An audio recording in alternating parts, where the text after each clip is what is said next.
The afternoon sun stretched across the quiet town, painting long golden lines over the narrow road that led to a modest roadside hotel. The sound of distant traffic mixed with the rustling of dry leaves. A young girl walked slowly along the sidewalk, her steps light but uncertain. Her name was Emily. She was barely 19, small in frame, with eyes that carried both innocence and exhaustion. She held a worn travel bag in one hand and a small phone in the other, her only tool to communicate with the world. Emily had been mute since birth. Words never came to her, but she had learned to express herself through gestures, smiles, and the quiet strength in her eyes. She had lost her parents years ago and had been living with distant relatives who never truly cared. The world had taught her to stay silent, not just because she couldn't speak, but because people rarely listened to kindness anymore. That day, she had traveled to this small town for a bakery job interview. She had practiced everything in her notes app: how to introduce herself, how to explain her skills, how to ask for the position politely. The interview had gone well, but she was too late to catch the last bus home. With little money and no one to call, she decided to spend the night at a nearby hotel. As she stepped inside the hotel lobby, she looked around nervously. The reception desk stood in the corner, decorated with fading flowers and a flickering light above. Behind the counter were two men, the receptionist and his coworker, chatting and laughing among themselves. Emily approached with a polite smile. She typed her message on her phone and held it out for the receptionist to read. The message said, "Hello. I would like a room for one night, please." The man read it, then raised an eyebrow. His coworker leaned over to look at the screen and smirked. "Oh, you don't talk?" he asked mockingly. His tone was loud enough for everyone in the lobby to hear. Emily shook her head, trying to stay calm. She typed another line, "Yes, I can pay." But instead of helping her, the men exchanged glances and laughed. "So what do we do now?" one of them joked. "We play charades with her." The other laughed louder, mimicking her gestures cruelly. Their laughter echoed in the room like a slap to the face. Emily froze. Her throat tightened. She wanted to scream, to tell them how wrong they were, how cruel they sounded. But no voice came. All she could do was lower her gaze, holding back the tears burning behind her eyes. Around them, people were watching, a couple waiting for a taxi, a man reading a newspaper, but no one said a word. No one stopped the cruelty. Silence filled the space, heavy and suffocating. Emily slowly turned away, her vision blurred. She walked out of the lobby, each step slower than the last, the sound of laughter chasing her all the way to the door. But not everyone in that lobby had stayed silent. In the corner sat four men, bikers, wearing dark jackets with dust still clinging to them from the road. They had been on their way back from a charity ride for children with disabilities, stopping at the hotel for tea and rest. Their leader, Jake, had watched the entire scene unfold. He saw the way Emily's fingers trembled. He saw the way she tried to hold her dignity even when the world tried to break it. And deep inside, something shifted. Jake had grown up with a younger sister who stuttered badly. He had seen how cruel people could be to those who were different.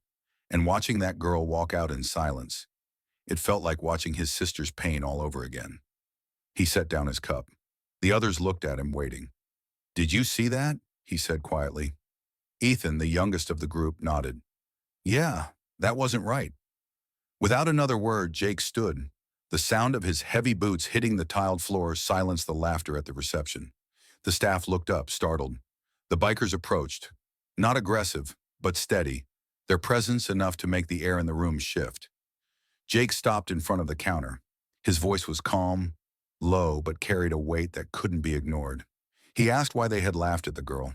The receptionist tried to brush it off, saying it was just a joke, that she didn't mind. Jake leaned slightly closer. "Do you really think it's funny to mock someone who can't speak?" he asked. His tone wasn't loud. It didn't need to be. It was the kind that made people listen. The laughter was gone now, replaced by awkward silence.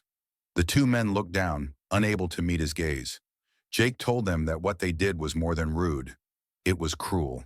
He reminded them that humanity isn't measured by how we treat the strong, but how we treat those who can't defend themselves. Then he asked where the girl went. The staff hesitated, then said she had left. Without wasting a second, Jake turned toward the door. "Let's find her," he said to his friends. Outside, the late afternoon had turned golden, the air still warm. They spotted her sitting on a bench a short distance away, her small bag beside her face hidden behind her hands. Jake walked ahead while the others followed quietly. When Emily noticed them, she stiffened, unsure whether to trust them. Jake stopped a few feet away and spoke softly, telling her they had seen what happened. Then he took out his phone, typed a message and showed it to her. It said, "You don't deserve what they did. We're sorry you had to go through that." Emily blinked, reading the words slowly. Tears rolled down her cheeks again, but this time they carried relief. She typed back, explaining that she just needed a room for the night. She wasn't asking for pity, only respect. Jake smiled gently and said they'd make sure she got both. They walked her back to the hotel together. The sound of their boots and the low growl of their motorcycles parked outside caught everyone's attention. This time, no one dared to whisper or laugh. When they entered the lobby, the air was tense. The receptionist looked up, his confidence gone. The bikers stood behind Emily like a wall of quiet strength. Jake walked to the desk and told the man she would be checking in now, that she had every right to be treated with dignity. The hotel manager, alerted by the commotion, appeared from his office. When he learned what had happened, his expression darkened with shame and anger. He turned to his staff and ordered them to apologize properly.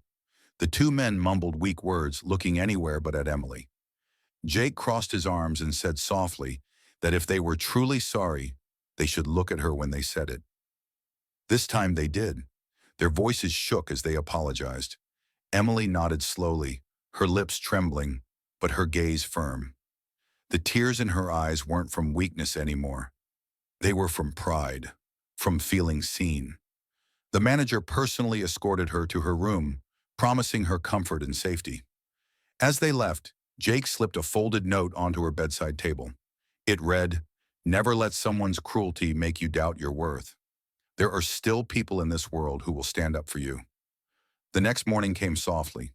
The air was cool, and the sound of engines echoed outside as the bikers prepared to continue their journey.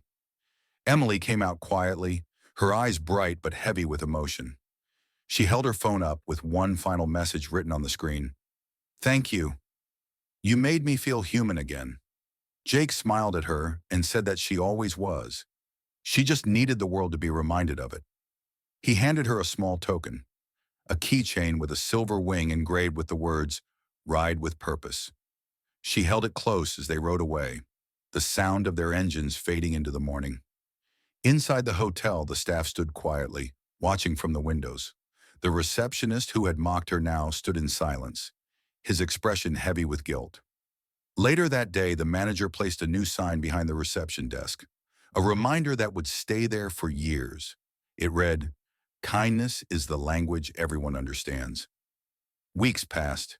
Emily started her job at the bakery, where her gentle smile and silent kindness soon made her loved by everyone. She began to believe again, not in words but in actions. And every weekend, when the familiar roar of motorcycles passed through the street, she would step outside, waving with both hands, her face lit by the morning sun. The bikers always slowed down to wave back. No words, no sound. Just mutual respect between hearts that understood what kindness meant. She often thought about that night, how darkness had turned into light, how strangers had become her protectors. It reminded her that compassion doesn't need a voice to be heard. It only takes courage. And perhaps that's what kindness truly is. Not grand gestures or perfect words, but the simple act of standing up for someone when the world chooses to stay silent. Sometimes silence can scream louder than any word, but it's the voices that rise in defense of that silence that change the world. Because in a time when cruelty spreads like noise, kindness must roar louder.